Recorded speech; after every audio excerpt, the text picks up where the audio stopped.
Currently, there's no sound. We Thank you very can't much, hear you. folks. Yes, thank you for letting me know. Hi.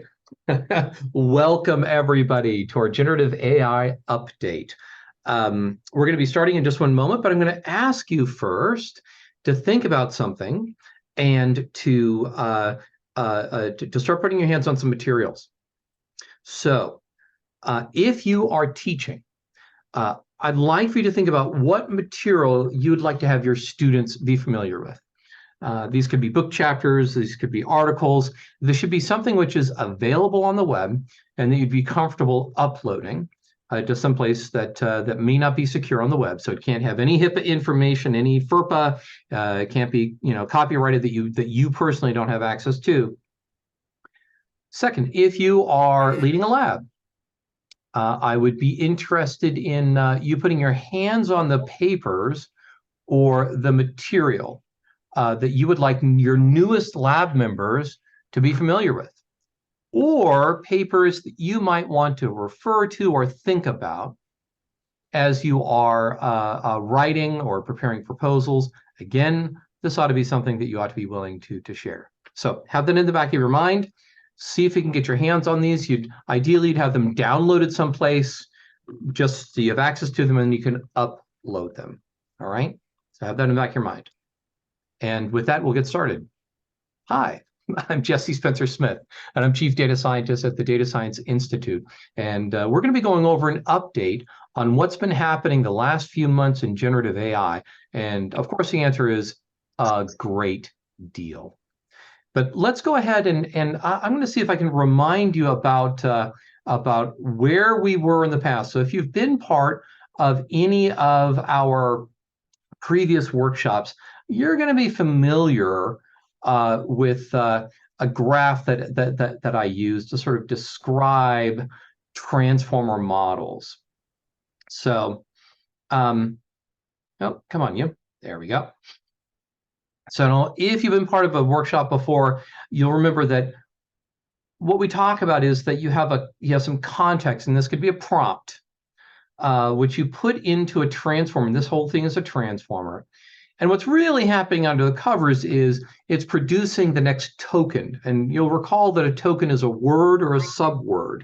So it's producing the next token. And the way that it actually responds with full sentences and paragraphs is it loops through and then does that again. So the critical thing to remember about that is that context length has to capture everything. The prompt that you put in, the text that it's generating, that's the only room that you have. So if your discussion goes on long enough, or if it produces something long enough, it begins to forget what you had at the very beginning. So the conversation may begin to wander, things may begin to drift because it doesn't have enough context length to keep in mind everything that you had before and everything that's being generated. So that's a hard limit. And where have we been with these limits before? Well, previously the limit was for GPT-4 was 8,000 tokens. And if you think about that, that's about 6,000 words. That's enough for a number of typewritten pages, but still pretty limited. How many people, and go ahead and give me a, so if you look in, let's go ahead and get your responses here. Give me let's see if we have, give me a thumbs up. Let's see if we have the thumbs up here for the quick responses. Give me a thumbs up if, yeah, you've run into this before where you began to run out of context, right? So things stopped making sense, so you ran out of it before. Yeah. And I think the rest of you can't find the thumbs up because I know many people have run across this before. So one big change is that in the most widely used model, we had a couple of things happen in quick succession. So for GPT-4, first of all, a context became available of 32K. So this helped a lot. This was 24,000 words. So now you could put a small article in there. You can continue on the conversation for a long time. This was notable because this is a difficult thing to do because longer context can result in much more computational costs, but there are numerical tricks and mathematical tricks that you can use to get longer context at not nearly as much cost as it was even just 6 months ago. That's when it's been one of the huge changes in the last few months, the ability to create longer context models. But it didn't stop there. So GPT-4 now has 128,000 tokens that can be available if you get at it through the API. This is 96,000 words. This is 384 double-spaced pages. This is a significant amount of text that you can put in. This is really game-changing, because when all of that is within your context, now it's possible to reason against the entire document at once. So let's say that you have a long article and you'd like to actually create a summary of this one long article.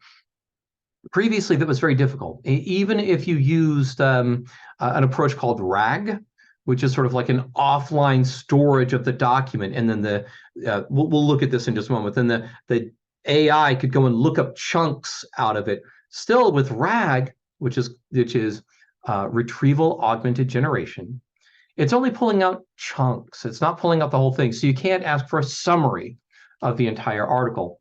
Now, with the long context, you can. Now, we've actually had long context with other models. So Claude GPT has had 100,000 tokens for quite some time, but it was the only model that had that. And ChatGPT had other tools that we wanted to be able to use now. So now we have the best of both worlds. And 128,000 tokens, although it sounds pretty close to 100,000, actually is significantly longer. So that makes a huge difference. So last week, we actually talked about some ways that you can use these long context models. And we actually experimented with putting multiple papers into the context and then asking for and asking questions about both the papers, asking for summarization, asking for synthesis of the ideas between the two papers. That's a great use of the 128,000 tokens. Another great use of this is, and actually, let me answer this question first. What is a token? Good question. So models, we'll take a step back here just to get everyone caught up. Models cannot represent words. They can only do numbers. So with a tokenization, you identify words or subwords with numbers, with integers. It doesn't make sense to try to give a number to every word that exists in every language. So instead you use subwords, those subparts of words that make up larger words, unless you have a really popular word, in which case you might give that one a single number. Then that can be fed into a model. The embedding, which is representing this in a semantic space. Then this is the heart of generative AI, which is the decoder stack, where you have this enriching representation, and then you get to the next word prediction. And again, all of this, the whole loop, what you put in and what you put out and what you put back in, needs to fit in that context length. So a token is a number which represents a word or a subword. Great. So now we have GPT-4, which has 128,000, but here's the kicker. You don't get it through the web interface, right? So Claude, you have that 100,000 tokens right here. You can upload these files. You have it immediately for your use right now.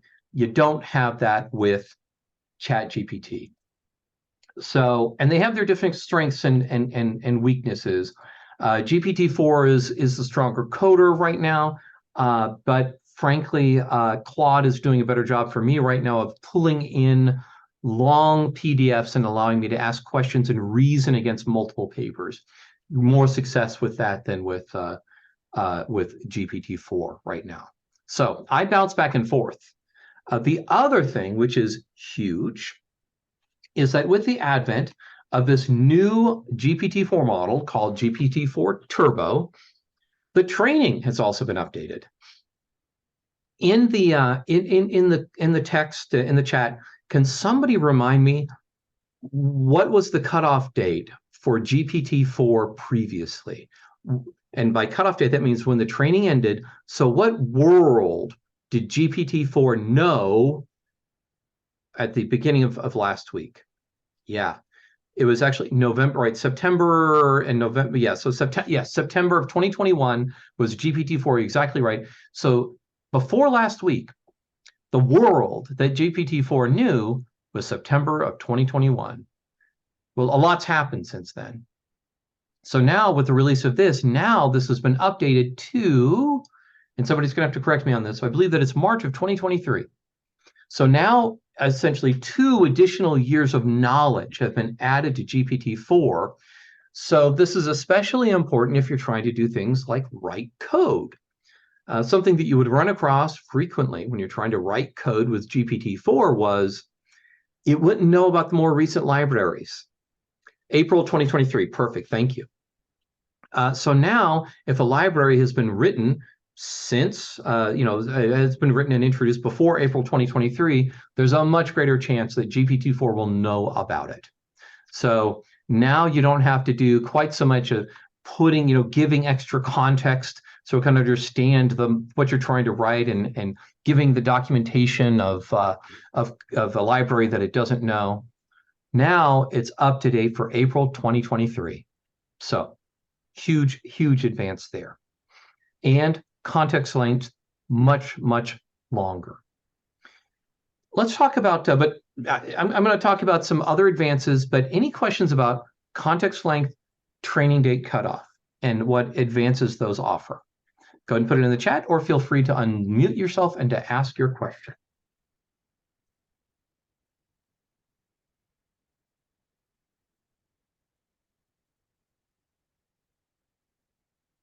All right.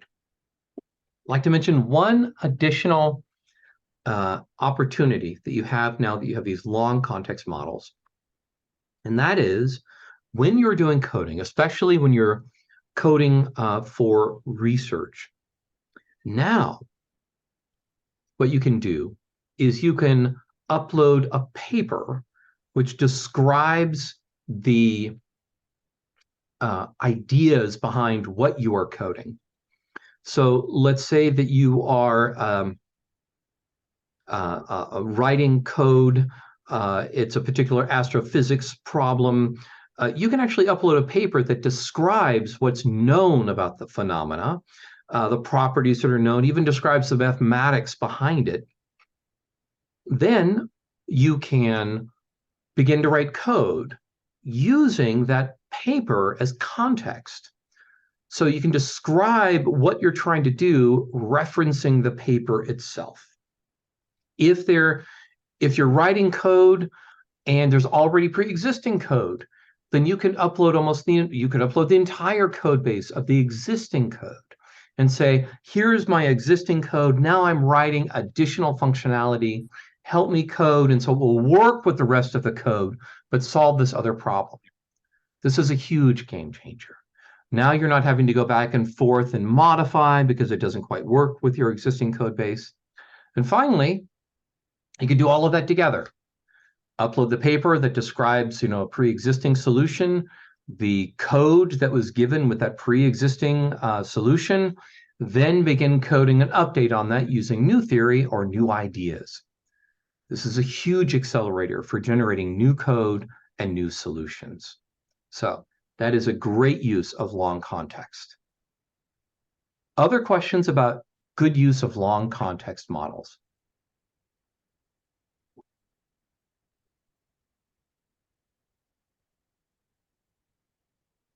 All right. Let's talk about the trends. So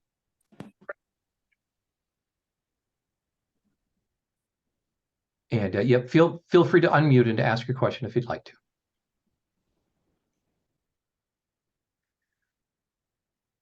So we all know that models now have been augmented with tools of different types. So here we might have a GPT-4, for example. Now it's possible to have, for it to do internet search. The way that it does this is you put something in here. When it generates the response, it recognizes that if you're asking for specific information that it does not have available, it can do an internet search, or it can query documents that have been stored. If you are posing a problem and you upload data, it may start writing code for you using code interpreter, or something that's called advanced data analytics. So all of these are things that it can do to solve problems that the model itself is not great at doing. Remember, models sort of have a fuzzy JPEG of the internet. If it does an internet search, it can pull in context to get factual information to use to improve its responses. Or it can query documents that you have uploaded, or it can write code to solve a problem that you've given it, because models can approximate answers, but they can also write code which gives it the exact answer, which allows it to do a better job in answering your question. Question here, do long context models or long context technologies have a disadvantage in terms of focus on minor details within the material? Not necessarily. There are some downsides. I mean, well, the weaknesses are the model might be attending to information more at the beginning of the context rather than in the middle. That's entirely possible. That's under exploration right now. But the fact is that you have attention, which is being spread across the entire document, and it's not possible to have equal attention across all the tokens. So it's not everything being equal. It tends to be more localized, but at least you have some attention being spent on all parts of the document all at once, which is not possible if you're using this trick where you have the large document stored someplace else and you're pulling chunks in. So huge advance on top of that. It can get into the details. You can ask it to get into the details, and it is much more likely to give you factually correct information because it's within the context. Great question. So one thing I want to mention here is a new type of tool, and we will you can't get to this easily right now. This has to be if you were coding using the API to get to GPT-4. This means you're writing code and calling this. But it has one additional capability that OpenAI has announced is something that's called an assistant.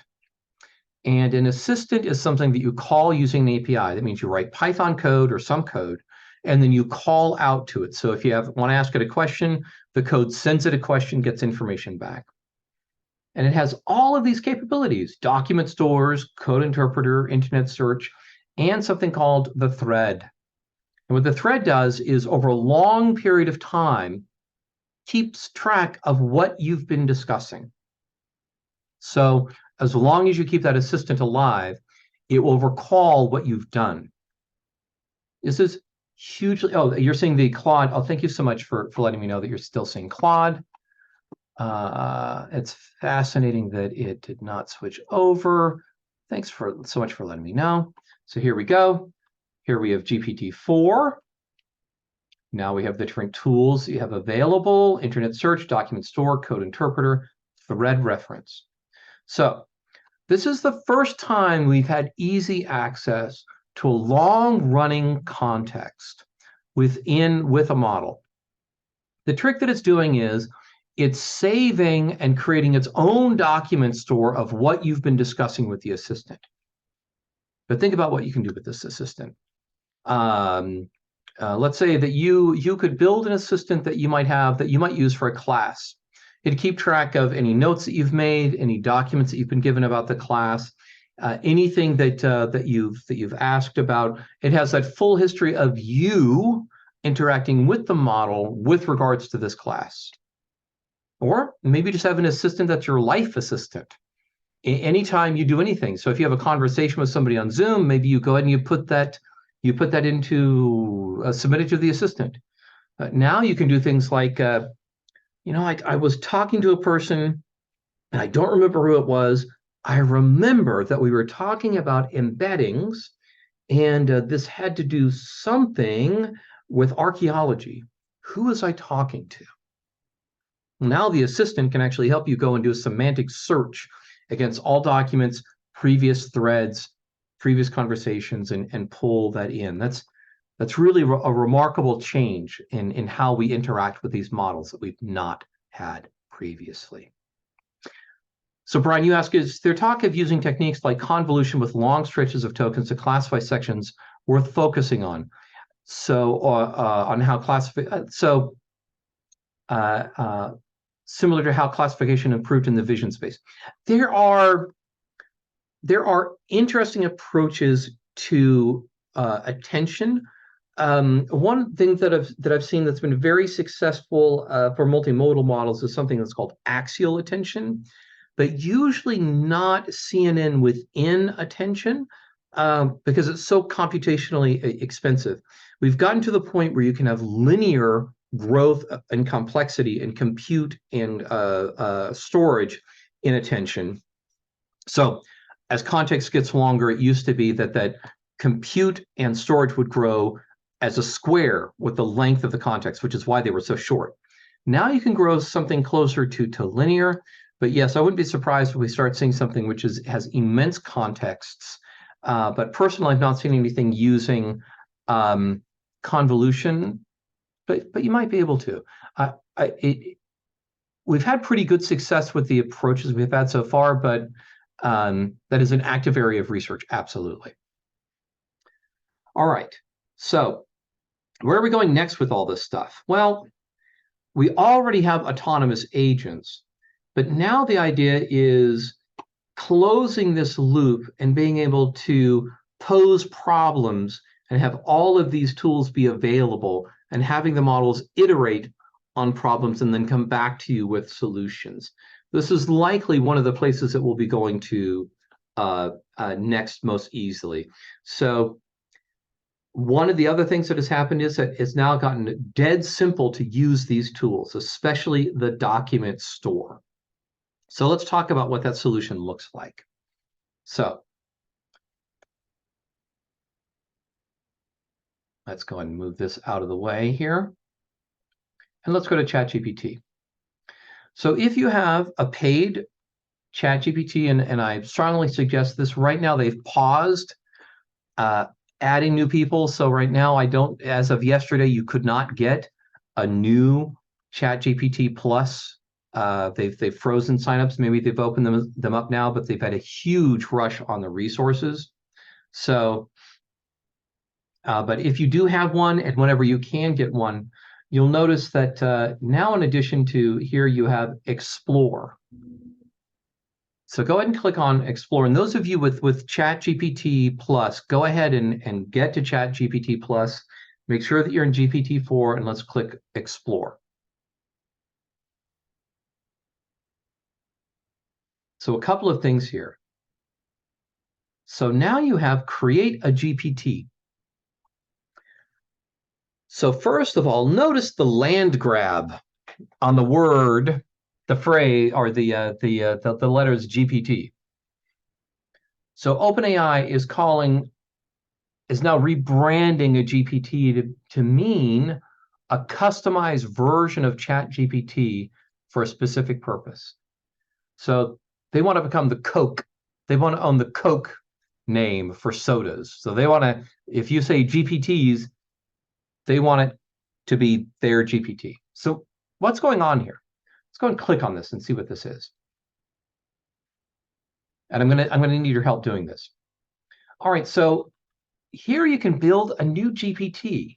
So what's going on with building a new GPT? Well, what's actually happening here is this is a quick way to have a pre-prepared model with a document store and with a pre-prepared context that for people to begin to interact with. So think about this as a really simple way of setting up a document store and a pre-prepared context. So let's see what this looks like. So we can give it a prompt of what we want it to do. I'd like to make a tutor for somebody's class, but I'm going to need your help.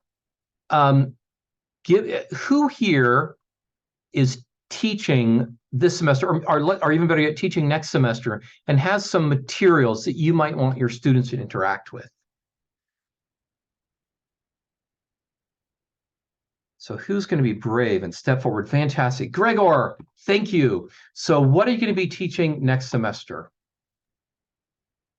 Oh, I just muted you by mistake. I'm sorry. Please unmute yourself again.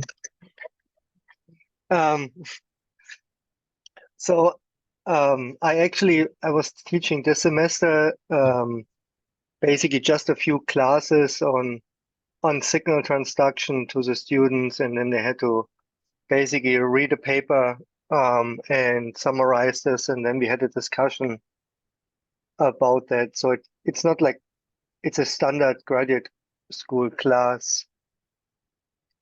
On signal transduction. Okay, and this is in the area of what would you say be the larger area to narrow down what signal transduction is? Yeah, so this is basically in the area of biology, basic sciences, and we focus initially on principles of signal transduction using yeast as a model system, and then also introducing some new approaches of how this can be studied besides the traditional genetics approaches that people have been using in the past. So I'm going to say answer questions from students answer questions from students using the materials I'm uploaded. Okay, do you have some papers? You can point to them if you can send me the put it in the chat, perhaps. Just a link to maybe archive paper or something like that. Just a few papers, and we will upload them. Yeah, let me just look at it. Just give me a second, okay? And can I call it cellular signal transduction? Is that appropriate? Yeah, I think that's okay. Okay.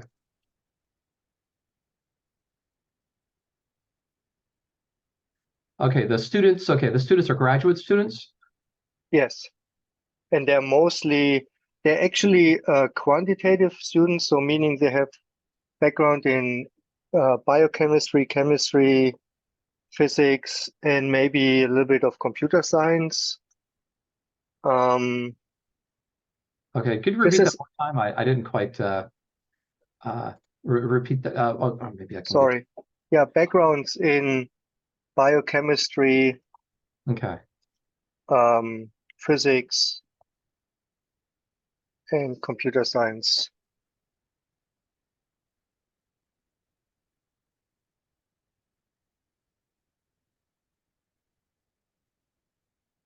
fantastic. Okay, great. Okay, so note what we've done here. So we are so here quantitative. We've said what it's going to be doing. We've said what the students are going to be like, and now we're going to upload some papers. So okay, great. So we have. I'm gonna grab this paper. You have a science paper here. Yeah, Science Advance. Do you need the actual? I mean, this is a website, but I don't know if this causes a. I should be able to download this because sometimes it's causing a problem if it has a whole website. And then there's another one. Oh, is there an article that? So is there a? Let me get the PDF and then send you the PDF links. Yeah, if I can get the PDF here, that's great. But if not, then if you could just give me the PDF, that'll save me some time here. Yeah.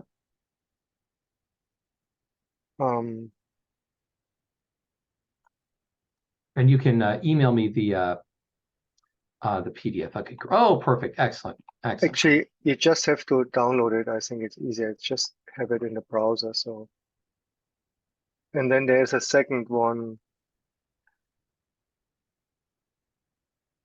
Okay, great. And then we can download from here.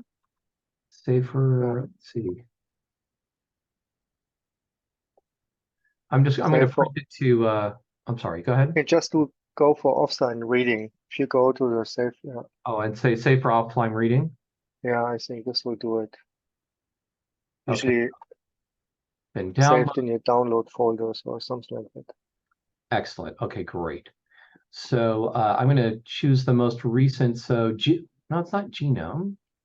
So let's see where it put this. I think it's the second. If you go back to the list. Mm-hmm. Right. Oh, here it is. Okay, I'm going to show in folder. Okay, great. That is in download. Science Advisor. Okay, fantastic. So there we go. Excellent. Okay, so I'm going to go ahead and upload this paper to ChatGPT. So notice that it's uploading this. We can upload multiple papers and we can begin to change this. So I'm going to go ahead and send this message. Can you copy this query into the chat so we can try that out? Yes, absolutely. Thank you. Yeah. So now what it's doing is it's creating a document store based on that document. It's actually building a whole RAG infrastructure, retrieval augmented generation. So it's grabbing the article, it's chunking it, it's doing vector embeddings for it. So when people ask questions that are relevant to it, it will pull the relevant section out and then actually do that round trip of pulling the chunk, pulling it in to answer the question. But notice it's doing a whole lot of things here. It's doing that and it's also generating a profile picture. So how is that profile picture? Do you want me to change that around, or will that do? I think it's I don't think it's very informative, honestly. I tried this in the past with the Dolly, but I wasn't so happy of what was generated. Okay. The types of questions. All right. So let's see. What kind of questions will the students have? For example, they would ask, why did we use gradient profiles to probe these cells, for example, or yeah.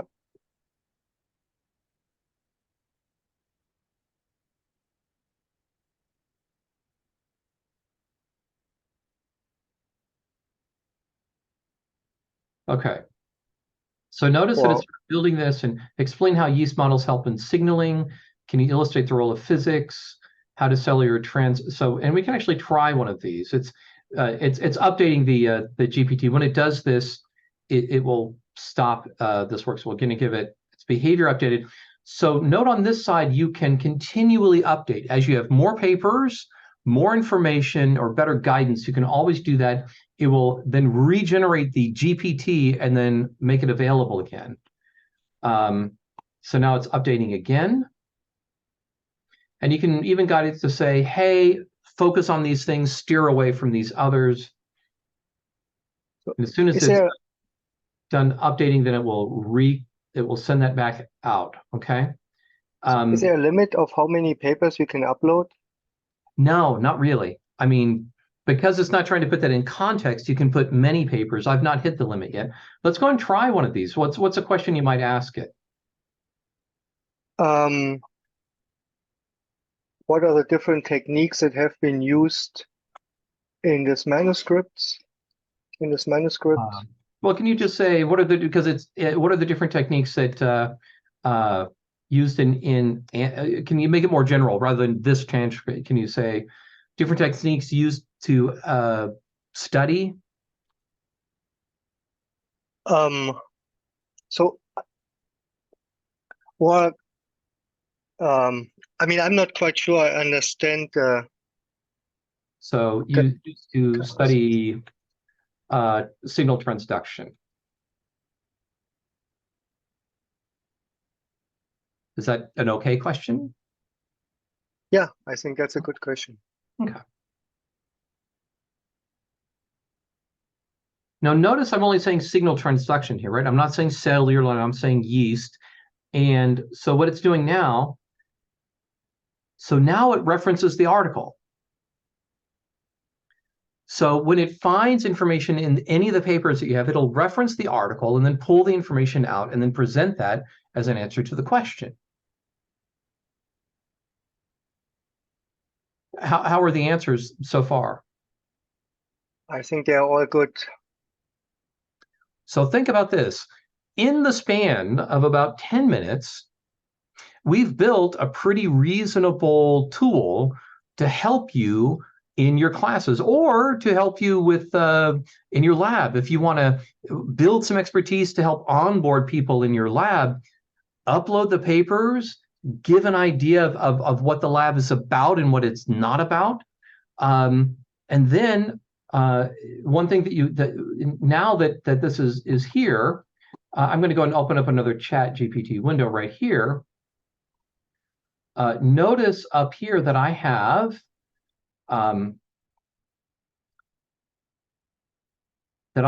now, oh, this is untitled. I can finish up with this. So let's go ahead and configure. What would you like to call this?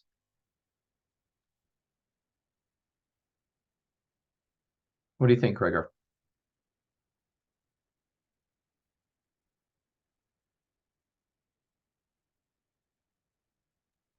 Signal Transduction Explorer.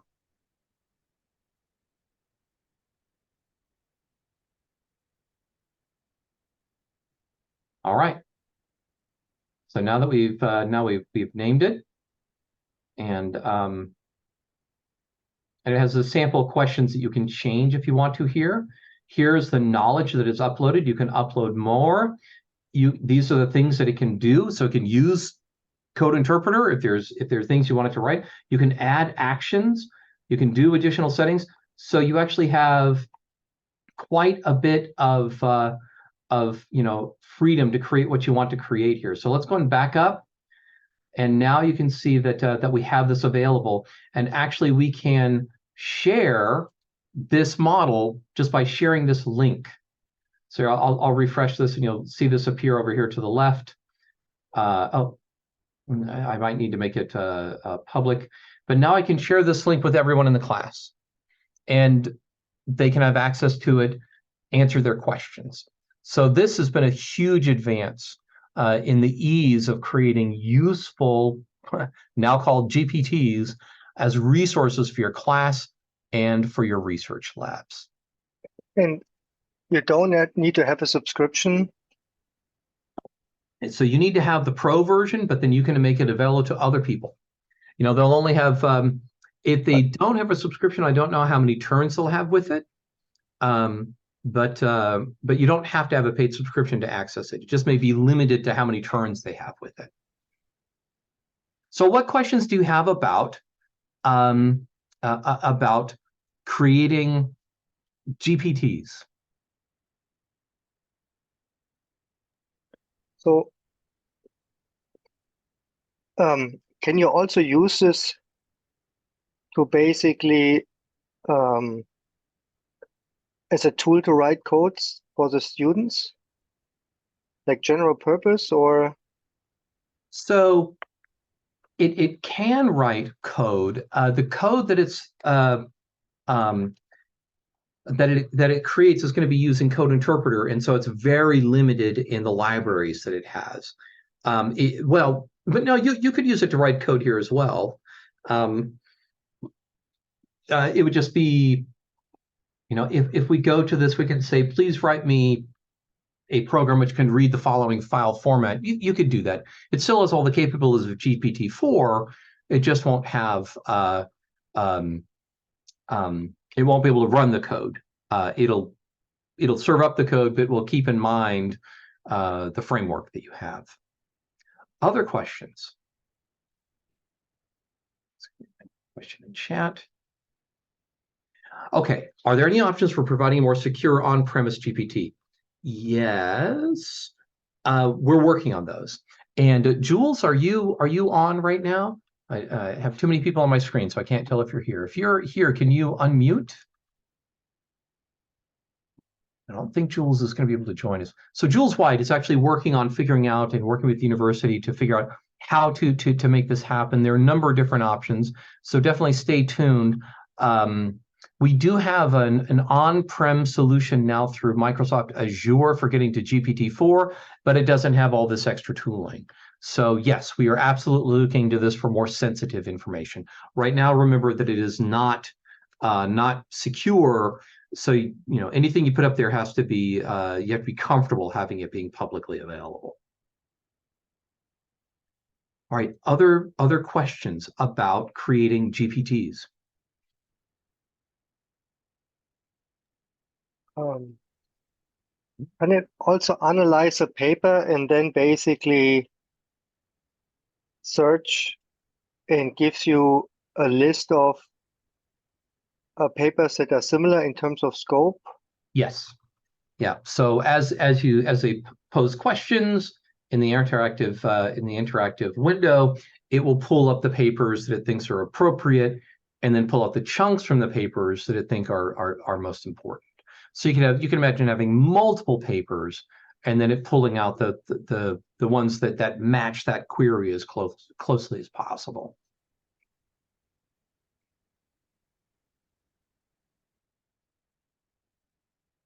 Other questions about GPTs? So since this is a smaller knowledge base, is the referencing improved? So Philip, are you referring to hallucinations, or is that kind of where you're going with this? Correct. If you put in maybe 10 PDFs, I saw that it did reference that Science Advanced, but if I put in 10 PDFs, is it going to accurately cite the particular one of interest, or is it even able to pull in the citations from the reference from the article's references too for further information? Oh, okay. So state of the art right now. So first part, it's going to be doing a semantic search against all the different. So it's going to take an article, it's going to chunk it, it's going to create a semantic embedding, which means it has sort of a fingerprint of what's in each of those chunks. When a student asks something, or when you ask something of the GPT, it does a match to see which ones are most similar. And it's going to be able to pull out, it doesn't matter how many you have, there's not really a limit. There's not a limit, theoretically, on how many you can search against really quickly. We've had the technology to do that kind of matching, and we could match against millions, tens of millions, billions of documents really effectively and quickly. And then it will pull in those chunks. And then if it pulls in a chunk from a paper, it'll list that paper and then all the chunks that it found. Now, pulling out references from papers, not currently, but I think that's something that people would be interested in. Now, that doesn't mean that you can't do a little bit of extra work and maybe pull a paper in and all of its references. You could do that, but that'd be something a little bit more manual that you would need to do. Another downside is those chunk sizes are preset, right? So it might be set so it has a couple of paragraphs, and that might be fine for scientific papers. Maybe it's not good for the humanities, for example, where you need much longer chunks. So the chunk size is not tuned. That's the downside of this. It's doing so much automatically, we don't know everything that it's doing. All of this you can do by yourself. You don't have to use this. This just makes it much simpler, faster, and easier to distribute. You're not paying for any of the compute, for at least for what's being distributed out. Fast, simple. You could probably do a better job if you hand tuned it yourself, but it requires programming experience with using tool sets like LangChain. So I'm thinking most solutions are going to be, even though they're not quite as good as they could be if you did it yourself, this is unbelievably faster. Great question. Other questions that people have about GPTs?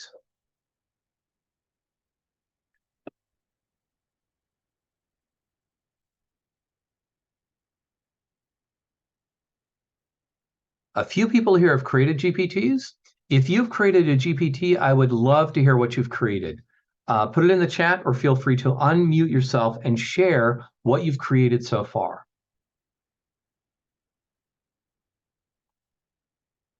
And Brian, it sounds like you created a few. Would you mind sharing what you've created? Great. Sure, yeah, I can share it. So I just shared one. I haven't tested it too much, but the idea behind it was how can you detect in text or an image if it's likely been generated by a GPT, so to kind of combat the wave of what is already here or might be coming, just so you can kind of get a sense of how genuine some submission might be. So I love the fact that you've created this and that you've now made it, and just by clicking on it, notice that we have access to Brian's GPT, right? Just like that, I could get it. A big old caution on trying to detect GPT generated text. Huge false positives. There was a recent Nature paper that for one particular area of science, it got very good using augmented types of tools, but that tool also failed miserably when you went outside of that one area of science. Every tested solution has very high false alarm rates, especially for speakers with English as a second language. So a caution here, you can experiment absolutely, but using this in practice results in very high false positives. So I caution against actually using this in practice, because you're going to be capturing people who are just new speakers of the language. And you can also circumvent these by simply giving a strong enough prompt and by giving samples of your own writing. So you're going to have false positives, you're going to have false negatives. It's ugly. Plus, the model is always going to tell you something that is believable, so it's going to report back that, yeah, sure, this could be generated by me. Remember that the instructor from Arizona that flunked most of his class because GPT told him that it was generated. So big caution here. Great to experiment, but I'd caution against using it. I like the image you came up with as well. Yeah, that's good to keep in mind too. I tried to force it to say, like, identify pieces that you believe are generated or not, and give an explanation to hopefully, not let people that are using it just believe it. Right. But yeah. Yeah, this is one of those things where, keeping in mind that the job of the model is always to generate a response and to generate a likely response. So if you're asking to do something which can't easily be done, it'll create something that sounds plausible. It's gonna tell you what you want to hear. It's gonna sound plausible. So just that caution there. Other ideas. What things have other people created? I tried it and it said, oh, okay, so you tried to get to it and it said that you needed a pro account to get to it. All right, that's a good caution, keep in mind.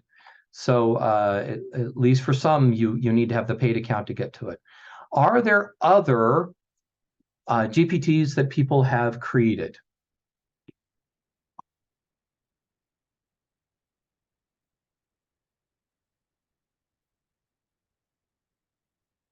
All right, this is an excellent reason to get a paid account to try out to see what's possible to do. Brian, you did another one. Let's go and take a quick look at that one as well. And then we're almost out of time. Oh, Umang, you ask, is there a storage limit for the documents that you do RAG with when creating your own GPT? I've not hit it yet. So it's possible that there is, but I've not hit it yet. LLC advisor. I love this. So again, quick. How long did it take you to create this one, Brian? Yeah, it might have been 10 minutes. Yeah. Yeah, you kind of just tell it what you want it to do and tune it as you go. Yeah. So it may be necessary. I didn't think this was the case earlier this week, but they may have switched this where it now is necessary to have a plus plan to be able to access this. So it's entirely possible that they've done that. Still, I think that the ChatGPT Plus is absolutely worthwhile to get. Best $20 a month you'll spend. For some of the classes that I have this as the textbook for the students to have this for the period of the course. They can cancel afterwards. So that's why I've not run against this myself, because all the students in my classes have this right now.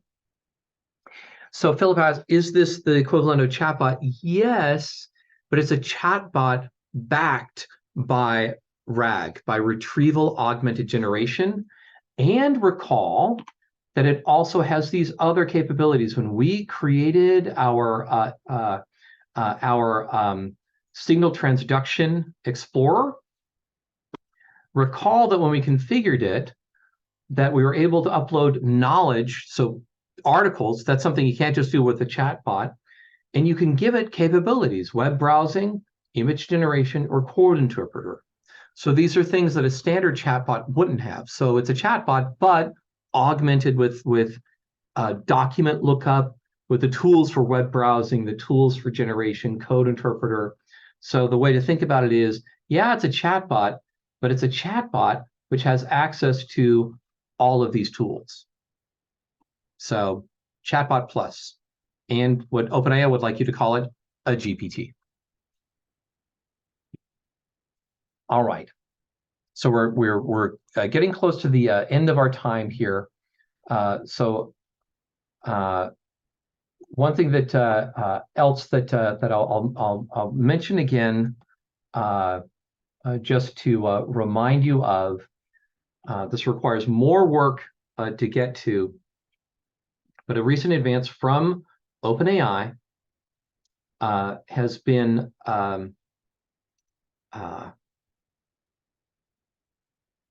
assistance. So we have GPT-4 with 128K context. It's a little bit more in the weeds. And I realize I'm focusing primarily on OpenAI right now, but they had the biggest announcements from this past week. JSON. If you generate JSON with your GPT-4 code, it's not going to be much better. This has been a huge sticking point for people. Now there's a JSON mode which will generate clean JSON if you're trying to generate responses from GPT-4 that are immediately usable by other programs. This just got a lot easier. If you use function calling, and if you don't know what function calling is, don't worry about this. Is an advanced capability, but now you can actually run multiple functions against your input, against your context. These used to require much more extensive round trips. The other thing here for researchers is reproducible outputs and log probabilities. So when you're using the GPT-4 interface, now you can set a seed parameter and rerun and check your results again. This is huge for reproducibility. Used to be this was simply not possible. Now, one of the parameters you can set is a seed, and you can guarantee to get reproducible output. This is huge for debugging and for sharing with others, and for analyzing your code. The other thing is that you can output the log probabilities. Remember that when you're using these models, it's generating the next response. Actually, what it's doing is generating a probability distribution over all tokens. And then it might choose the most likely next token word or subword, and then generate the next and the next and the next.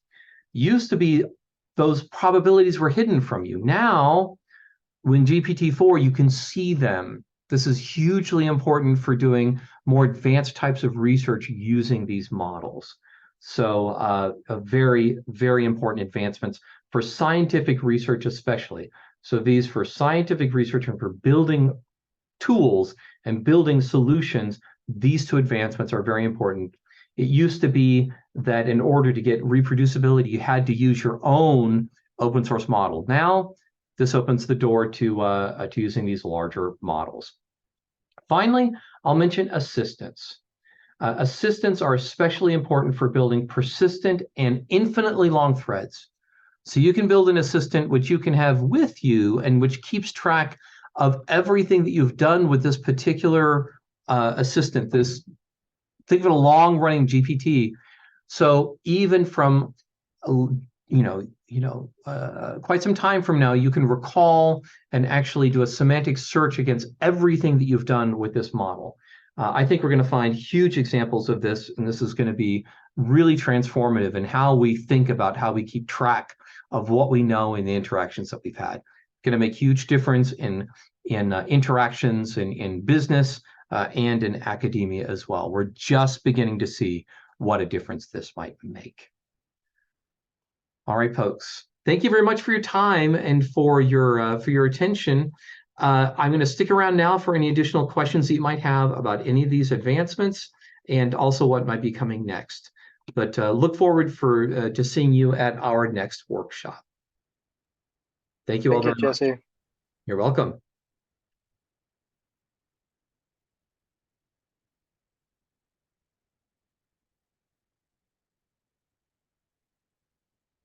Thank you, Chang. Thank you, Josh. AI Winter is still happening. Absolutely. You can, Josh, are you in our newsletter? Do you get our newsletter? I don't think so. Let me go ahead and pull that up for you then. Yes, you can. I don't know if we haven't opened up registration, we'll be opening it up soon. Umang, do you know if we've opened up registration for DSI Winter? I don't think so. Let me go ahead and give you the link for our newsletter, Josh, and then you can find out about everything that we have going on. Here is the link to the newsletter. And let me check and see if yeah,